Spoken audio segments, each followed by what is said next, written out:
Toda a informação está disponível e atualizada em agência.eclésia.pt. O recente Decreto-Lei 253/2009 garante ao utente do Serviço Nacional de Saúde um conjunto de direitos no exercício da sua fé. Para nos falar desta possibilidade e da forma como a solicitar, temos entre nós o Padre David Sampaio, que é o Coordenador Nacional dos Capelães Hospitalares, connosco também o Engenheiro Fernando Oliveira, assistente espiritual na Casa de Saúde do Telhal. Muito obrigado, boa tarde, por estarem uma vez mais connosco. Na realidade, Padre Fernando Sampaio, trata-se de um direito a que o utente pode solicitar, o ter a assistência espiritual e religiosa, e isso é garantido por este Decreto-Lei. Portanto, esse direito, neste momento, é garantido pela lei portuguesa e é um dever também das unidades públicas de saúde proporcionar todas as condições para que ele se exerça.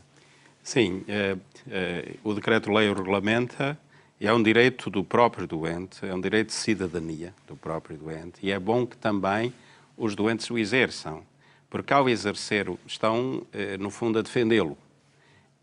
E, nesse sentido, a beneficiar, porque o sofrimento desperta necessidades espirituais, a beneficiar para si próprios, para que possam viver mais em paz, em harmonia, enfrentar melhor o sofrimento, recuperar inclusivamente melhor a saúde, etc.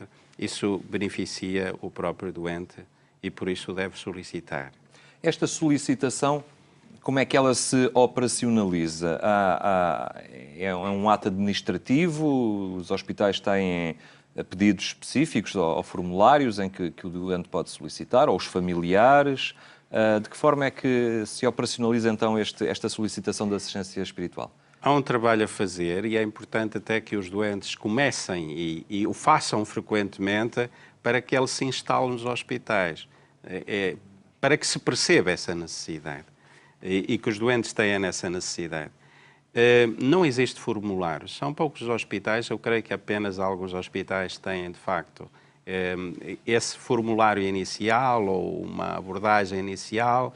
De uma maneira geral, não há abordagem inicial às questões espirituais dos doentes, mas é necessário que apareçam, que se promova este direito e que as próprias pessoas, os próprios crentes, no fundo, façam sentir essa necessidade solicitando, para que não se queixem depois que ninguém os visita, que desejavam ter assistência espiritual, mas ela não aparece. É necessário que, de facto, façam perceber que existe essa necessidade da parte deles. Porque o serviço existe para isso. Evidentemente que o hábito que nós temos é visitar os doentes, mas são os doentes que devem tomar a iniciativa. O próprio doente deve tomar a iniciativa. Se o próprio doente não possa, a família pode tomar a iniciativa, ou então pessoas significativas, efetivamente significativas ligadas à pessoa, podem tomar a iniciativa de solicitar a assistência espiritual e religiosa.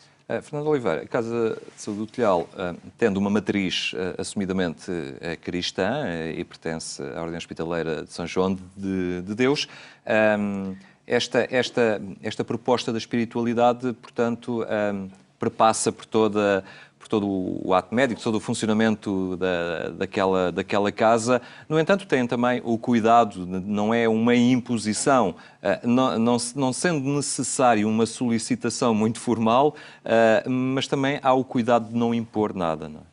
Claro, há o cuidado de não impor nada e há o cuidado de procurar respostas que possam ir ao encontro da identidade crente de cada utente, mesmo que seja de uma outra confissão. Ou seja, quando... Aliás, no espírito deste próprio decreto-lei que ele determina para as unidades públicas de saúde. Exatamente. Portanto, quando nos defrontamos com o utente que é evangélico, por exemplo, depois tentaremos contactar um pastor evangélico que possa garantir o acompanhamento e a assistência ao seu utente. Portanto, respeitamos sempre a identidade de cada pessoa. É evidente que no ato de internamento, quer os utentes, quer as famílias, sabem qual é a identidade da instituição. E, portanto, isso facilita-nos algum contacto inicial com os utentes, porque, enfim, estamos a recebê-los na nossa casa e o que queremos é cuidá-los o melhor possível, também nesta dimensão. Padre Fernando Sampaio, normalmente é um lugar comum ouvirmos falar na falta dos profissionais de saúde, sejam médicos ou enfermeiros, são sempre escassos para as necessidades Quando falamos do capelão hospitalar, estamos a falar muitas vezes de uma ou duas pessoas, portanto, a escassez é ainda maior e aí ganha muita importância a questão dos voluntários, do voluntariado, do corpo de voluntários que de alguma forma tentam não desdobrar a ação do capelão, mas tentam... completar. Exatamente, complementar e ser uma presença também mais assídua nas enfermarias. Sim, este chama-se o voluntariado postural e, nesse sentido, os voluntários fazem um trabalho espantoso no sentido da abordagem inicial ao doente e no sentido do acompanhamento dos próprios doentes.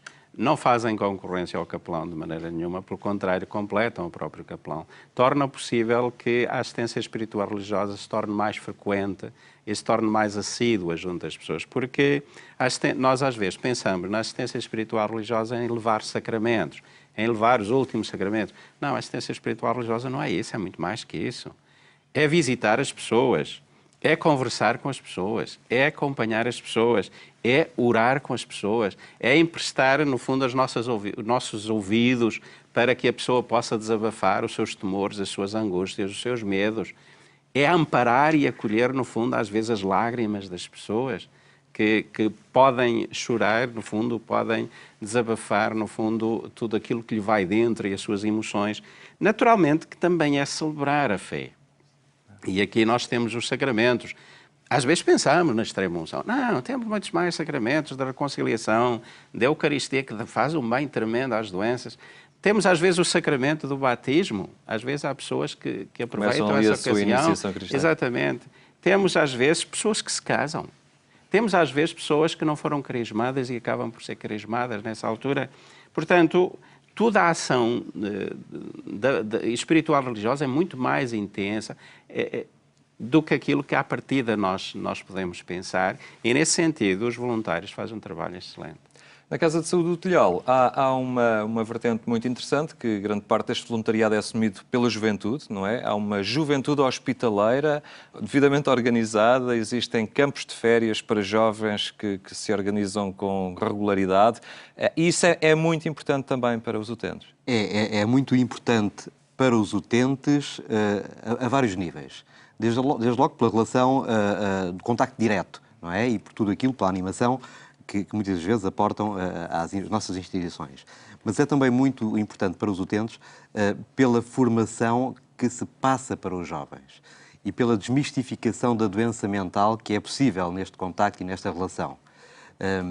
Eu acredito que o estigma se combate se conseguirmos ter as portas abertas e não trazer os utentes às realizações comunitárias, isso é relativamente fácil, mas quando a comunidade tem a coragem de entrar dentro do hospital e perceber que ali não temos doentes mentais, temos pessoas com doença mental.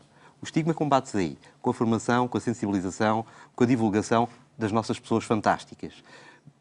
Os nossos utentes são as pessoas mais autênticas, genuínas, verdadeiras que um dia vamos poder encontrar na nossa vida. E oferecer esta possibilidade de contacto com a autenticidade da pessoa aos jovens é de facto um ganho fantástico. E depois quem ganha muito também com isto são os próprios jovens que participam nestas experiências. Claro. Indubitavelmente eles são uns grandes ganhadores desta experiência. Muito obrigado a Fernando Oliveira, Padre Fernando Sampaio, uma vez mais por terem estado connosco e nos terem ajudado a perceber e a adquirir uma maior sensibilidade a esta questão e principalmente as pessoas que nos acompanham em casa e que um dia também nos poderemos ver confrontados e dentro de uma unidade de saúde e sabemos que a espiritualidade é sem dúvida importante. A análise do Decreto-Lei que garante a assistência espiritual e religiosa no Serviço Nacional de Saúde.